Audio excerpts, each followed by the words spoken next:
Today's talk is about freedom. Freedom is achieved by, so I want to read this from the Holy Spirit's interpretation of the New Testament. And it comes from the book of Acts, chapter 10. And it says, "In the beginning, which has no beginning at all, there was God, and God is all there is today. But the existence of God sought a freedom that was different than the freedom it had known." Of course, what freedom could be different from freedom? When freedom is free, as your freedom is, nothing can be different except the illusion of not being free. Opposites were made from a state of freedom, so freedom may be expressed because it is free. This is the expression of you. You are an expression of freedom, and the brothers and sisters you experience are an expression of freedom as well. Since freedom is all that was given you, freedom is all that you are. But that expression has been used to make something different from that which it is. And so the expression of freedom made lack of freedom. And this is also the expression that you are. You seem to be the lack of freedom when freedom is what you are. So the lack that you experience is an expression of the freedom that you are. But all of this you've forgotten, for you chose to forget it when you chose an experience different than the experience you know. Most of us do not know that we are free. We think that we are bound to think certain things. We are bound to think the way our traditions told us. We are bound. We're just bound, by this. If this event happens, I'm supposed to think this. And if this event happens, I'm supposed to think that. And then circumstances come up around it. It's very confusing. Most of us, if anybody here plays the lottery, you're imagining, oh my gosh, the freedom winning a multi-million-dollar lottery would give me. And then stuff comes up, as has been proven by every multi-million-dollar lottery winner. That wouldn't happen to me. I'd know what to do with it. That's what I thought when I started drinking. What might happen to my family won't happen to me. And I was wrong. And so stuff comes up, and it's confusing. Wait a minute, I thought I did this so I would experience this. And then I didn't. Or maybe I did for a minute in the illusion. But you see, through everything, I'm free to think. I keep finding myself free to think, even though I don't know that I'm freely choosing what to think about everything. Does anybody not know that? Does anybody not, who's going to raise their hand? Really? Oh, I'm bound. I have to think this. Nobody wants to admit that. But I invite you to look at your life and your behaviors and your circumstances and think about the things you have told yourself about your circumstances and your behaviors and your parents' behaviors and your grandparents' behaviors and your neighbors' behaviors and leadership in the world, their behaviors, the things you tell yourself, and understand you have been free to tell yourself these things because nobody made you. Nobody made any one of us think certain things. We chose them. Now, I may have been taught by my family to think certain things, but I kept thinking them. And even, some of us, if we argue, no, I'm not going to think that, and we get hit or whatever. I was not hit. That was not my thing. I'm ashamed. I wasn't hit. And so I would have to choose to think my thoughts in secret. Like over here and think them. And that way they wouldn't know, so I wouldn't have that battle. I remember being yelled at by my mother once and being called certain names in the car. And what my freedom to do was silently say, same to you. And that was my retaliation. Same to you. But I did it silently. Because a third grader saying those words back to his mother would not have brought about a happy result. And so to pay attention to these things. Ralph Waldo Emerson is our object for today, and his thinking. Emerson, who was one of the great transcendentalists, stressed the idea of living with immeasurable mind for just a moment without really reaching for anything or trying to accomplish anything particular other than to just let go. May we get a feeling of immersion into the infinite, the limitless mind, the creative process. Jesus called it the kingdom within. Just get the feeling of slipping into the cool, refreshing waters as if you were stepping into a pool. Think of this as the limitless, immeasurable mind of the infinite. There's nowhere to go. There is no thing to be. There's nothing to do. Just be. Just be within the infinite. So we're all here this morning within the infinite, if we have let go. We're just being. Nobody's coercing us into doing anything at this moment. We're just being. And that's the transcendentalist way that he sought to offer us. Ralph Waldo Emerson was born in Boston on May 25th, 1803. He passed away in 1882. He went by his middle name, Waldo. It was Ralph Waldo Emerson, and he liked Waldo as his first name. He was an essayist, a lecturer, a philosopher, an abolitionist, and poet who led the transcendentalist movement of the mid-19th century. He was seen as a champion of the individualism and a present critic of the countervailing pressures of society. And his ideology was disseminated through dozens of published essays and more than 1,500 public lectures. He, in his own way, started the TED Talk. He went around and he lectured. His work has greatly influenced the thinkers, writers, and poets that followed him. He said, I have taught one doctrine, namely the infinitude of the private man. Emerson is important for the study of metaphysical religions, or religion, and New Thought because his writings inspired the principal founders of New Thought. Was it Charles Fillmore read Emerson relentlessly because Emerson was a student of the mind. He knew it was from the mind that he got his life. New Thought and its teachers looked to the Platonic teachings, and Emerson studied Plato, which we talked about at the beginning of this series. And all of it in order to understand the modern day metaphysics. Another teacher once shared that one can't really understand unity without understanding Emerson and transcendentalism. All the wisdom of the antecedents of New Thought were channeled in some form through Emerson and combined with the unique contributions of their new appreciation of nature. They provide the philosophical basis for New Thought thinking. In his essay, SelfReliance, because that's transcendentalism, self-reliance. And we need to get clear on what self-reliance means, because otherwise we'll get really fouled up here. If there's a narcissist in the crowd, you will latch on to that self-reliance thing and say, oh, who needs this? I don't need unity. I don't need anybody. I am self-reliant now, just like Emerson was. But he wasn't. It's a different thing. Let's listen here. Emerson argues that polite society has an adverse effect on one's personal growth. Self-sufficiency, he writes, gives one the freedom to discover one's true self and attain true independence. And yet, he was highly formally educated.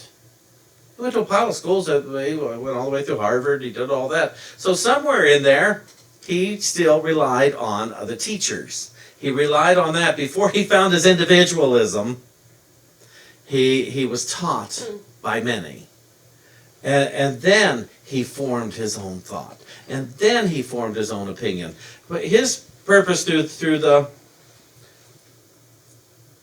self-reliance was, don't be a sheep. Just because somebody else says it, that doesn't make it law. Do your own research. Now, Jesus said, I've come to fulfill the law, not break it, not get rid of it, but to understand the law. We must understand it so that we can practically apply it, or apply it practically. And to look into all this and say, oh, now, this church says this about God. Does that make it absolute? No. And this church says this about God. Does that make it absolute? No. Does this church, or this church, or this church, or this church, or this church, what they say about God, make it absolute? No. It is an individual experience. God is completely individualistic for each and every one of us. Who I am is individualistic for me.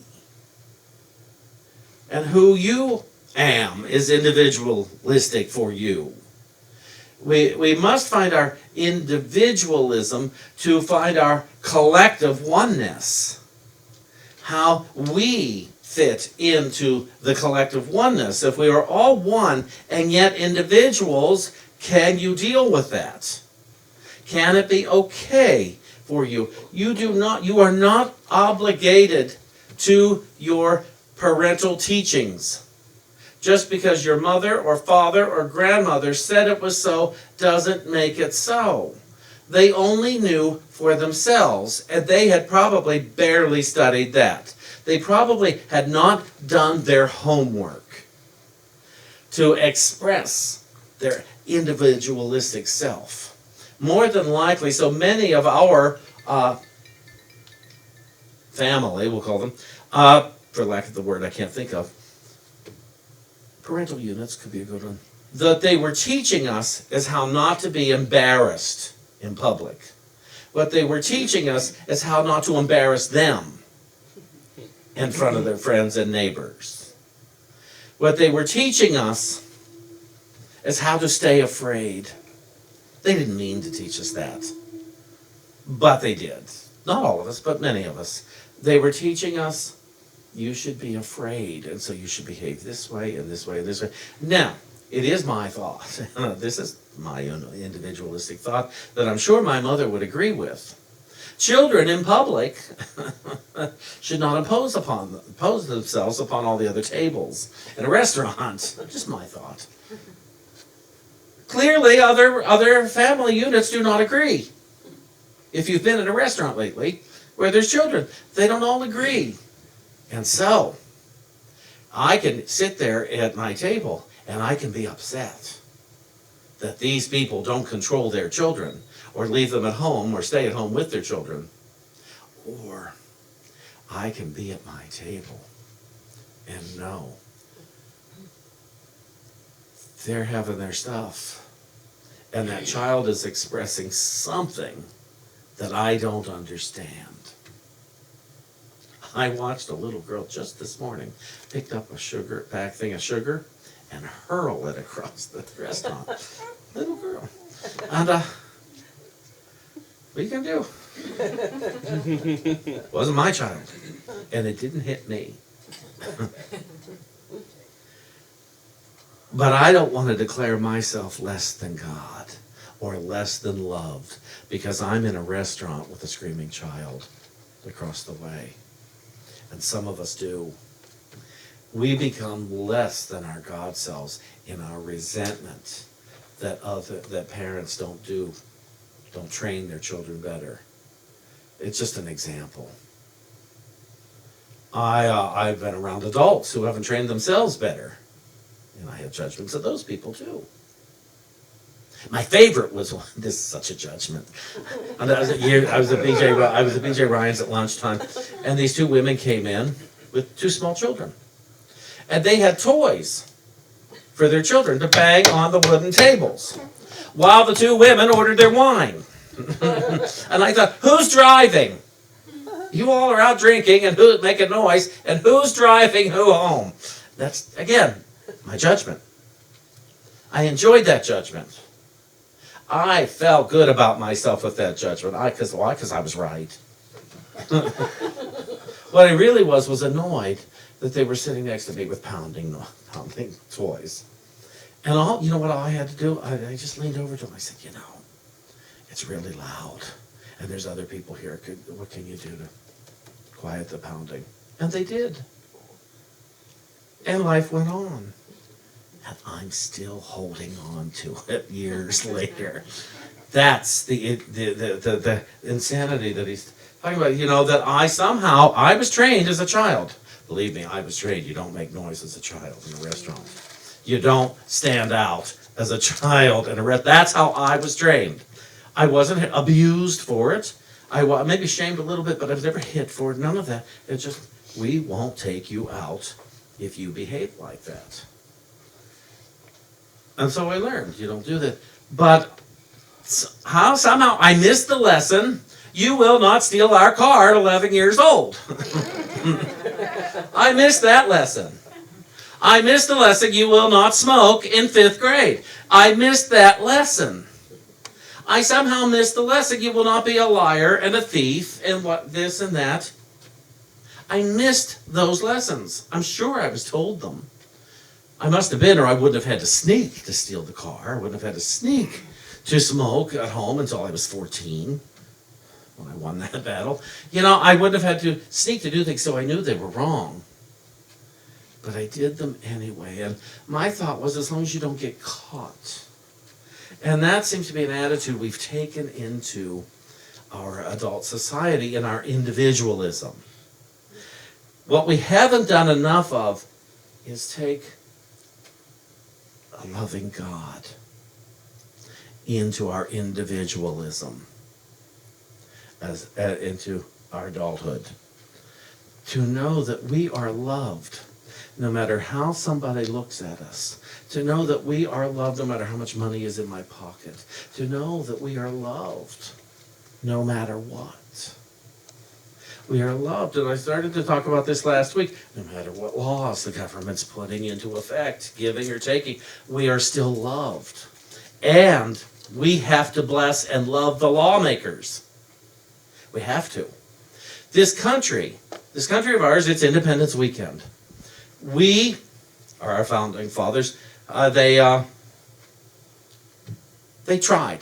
In many ways, they did their best for who they were at the time. They were trusted leaders, and they put things together in ways. And it's like when Jefferson put together the Declaration of Independence, and then we got our Constitution. He was told flat out, if you try to get rid of slavery, nobody's going to sign this. If you try to abolish slavery now, they will not sign it. And so he had to leave slavery in.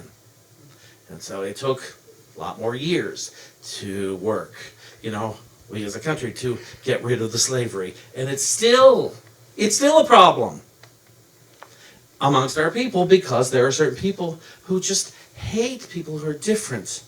And why do we hate somebody who's different? Because we hate ourselves. There's something in me that I feel so oppressed, I have to go out and oppress somebody else. There's something so missing in me, I can't find God. And so I'm going to hurt somebody.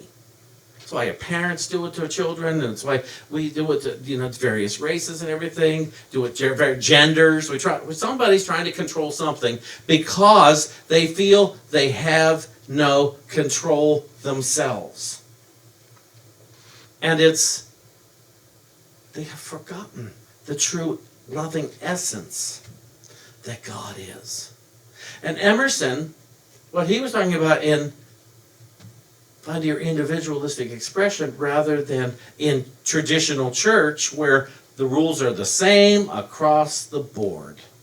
A traditional Christian church, the rules are the same. It's the same God, it's the same hymns, it's the same everything to tell you this is what God is, and this is the God you should worship. This is the Jesus that is, and this is the Jesus that you should worship, because Jesus is God in flesh, and you shall worship in this order. You can't even go directly to God. You have to go through Jesus. And somewhere in there is missing the love of God. the love that God is. How do I know? Because I see on Facebook a lot. I see there's a woman. She was a girl when I went to school with her, and she preaches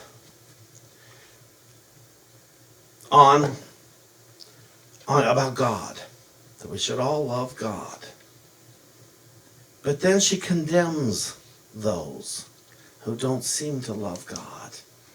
And nowhere in there do you see an opportunity for forgiveness for people who forget to love God, themselves, and their neighbors all at the same time.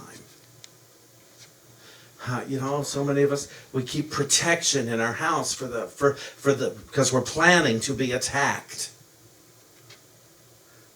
My brother, years ago, he got a gun to travel across the country in my mother's Chevy Nova after she died. And I said, and he had to wait a few days to get the gun registered. I said, why do you need a gun? You of all people, why do you need a gun? And he said, well, I'm going driving across the country. You don't know it? I said, are you going to shoot somebody? He said, oh, no, I don't keep it loaded. I said, then what are you going to do, hit him with it? Instead, he hit a deer. And when he was driving back across the country, he hit another deer. He planned for problems. He got it. Now there's a sign in the woods with my brother's picture on it for the deer to see. That's my joke there. But it's like, careful, Kevin crossing. And it's like, you plan for problems, you get them.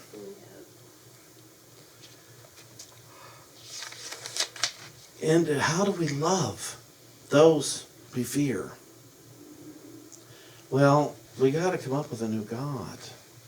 And it can't be the God of our parents or their parents. It can't be the God of our founding fathers. Thank goodness we got a God of some sort.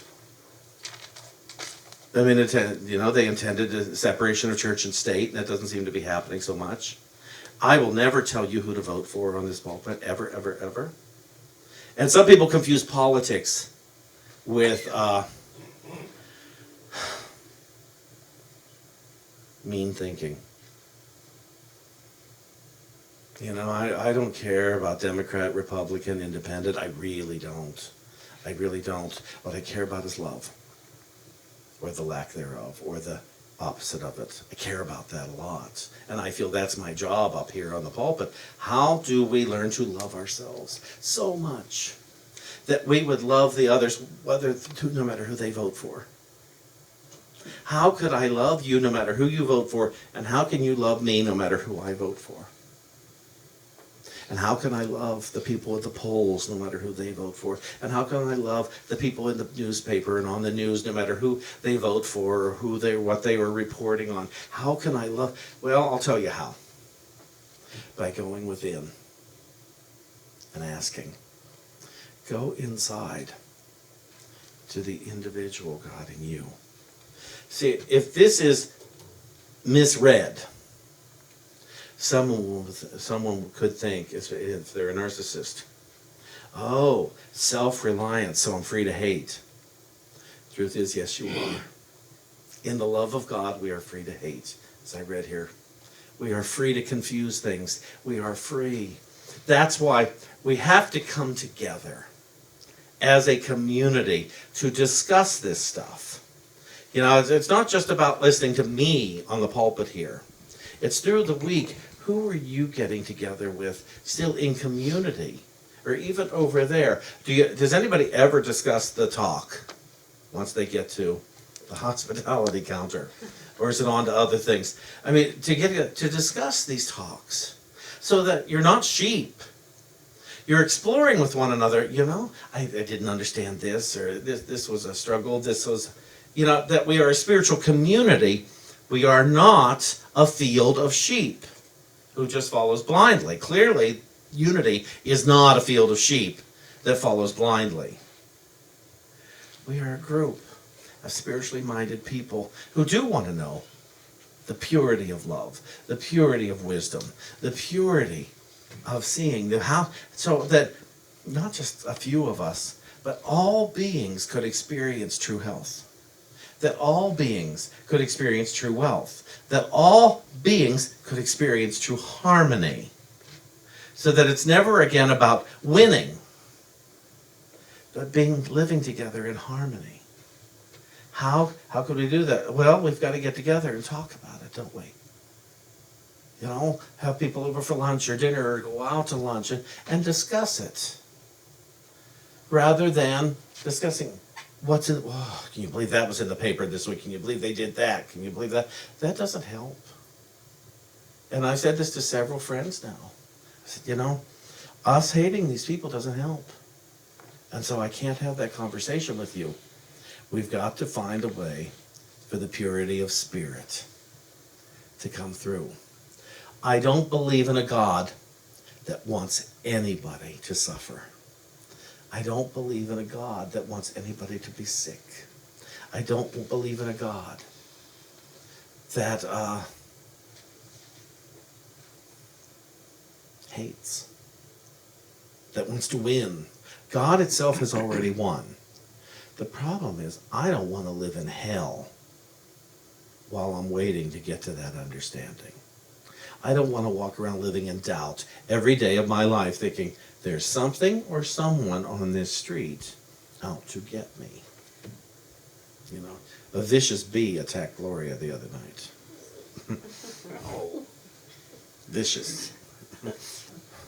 She went outside without shoes on.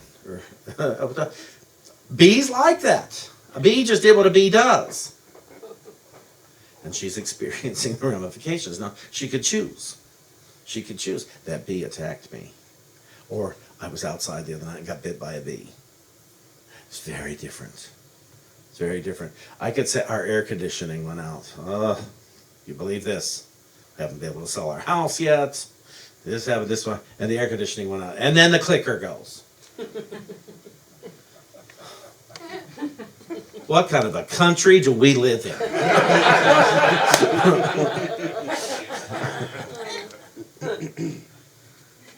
didn't think that. I just thought God hates me. There we go.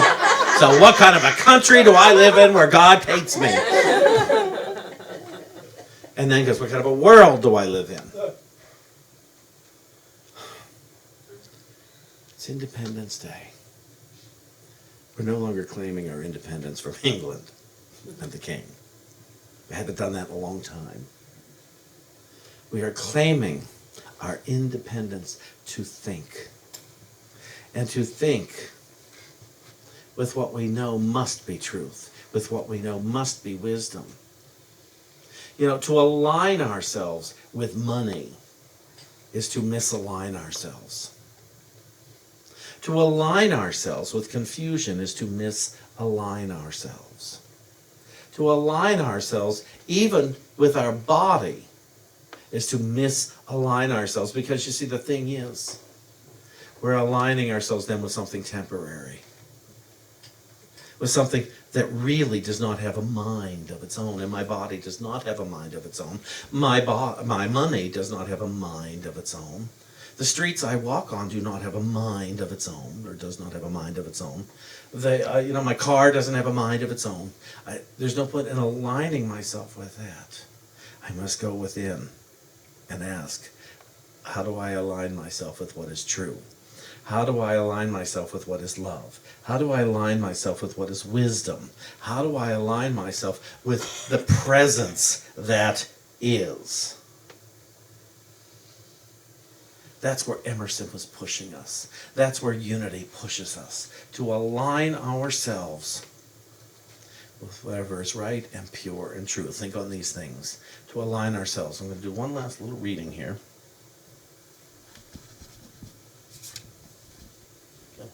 I used to be able to do this. And it comes, again, from the book of Acts. And it says, the Son of God is free because God made him freedom. The light is free because the light is freedom. And then it must be that man, woman, person is free because we are within the light and the light is within us. Seek the light. Seek the light first. Develop your opinions later. Thank you.